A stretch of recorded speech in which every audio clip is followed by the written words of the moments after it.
Chapter 3.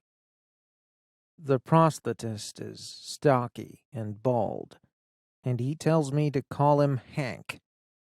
He tries to talk to me about a fake leg, but I make him stop. I just can't listen to this. He gets the nurse to put a new bandage on my leg, one that's thinner with less gauze. I'm cold. The room's cold. Everything feels cold. I want to cover up, but Hank is getting ready to put on the shrinker sock.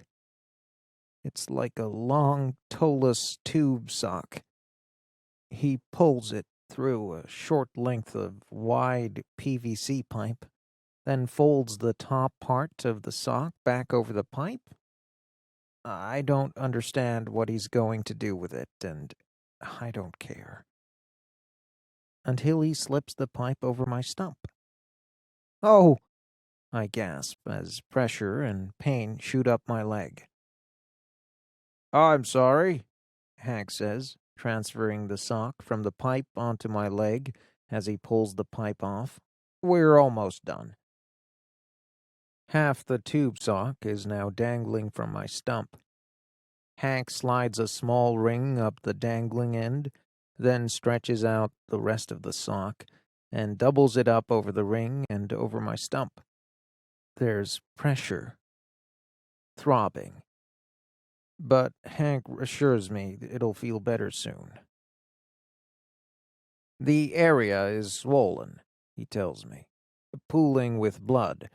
The shrinker sock will help reduce the swelling and speed your recovery. Once the wound is healed and the volume of your leg is reduced, we can fit you with a preparatory prosthesis."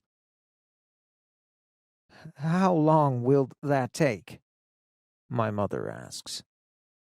Her voice starts out shaky, but she tries to steady it.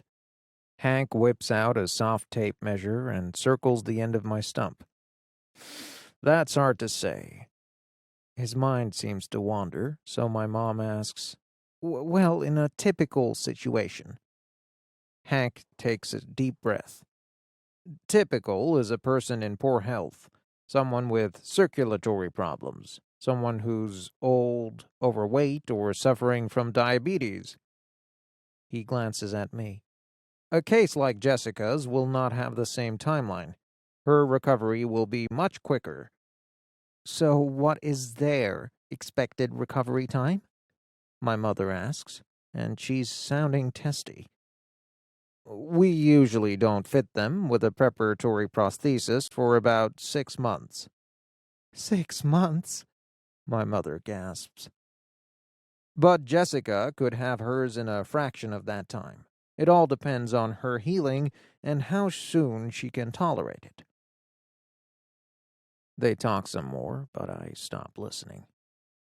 What does it matter how long it takes? I'll never recover.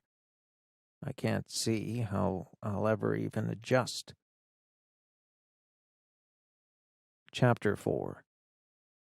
I close my eyes and drift off. I see the race.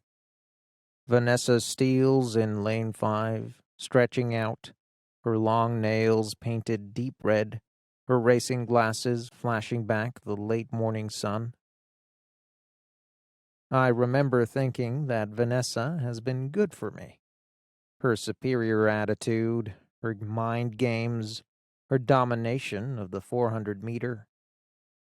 It's been good for me. Vanessa glances over her shoulder, waiting for me to get into my blocks before she gets down in hers. It's part of her game. She likes to be the last one standing. This time I don't mind. I'm through being sucked into her psych-out. I feel calm, confident. Kiro has been helping me focus. He's been building me up mentally and physically, coaching me for this moment. I give Vanessa a little smile and nod from my position in lane 4. She's in red and yellow, Langston High's colors.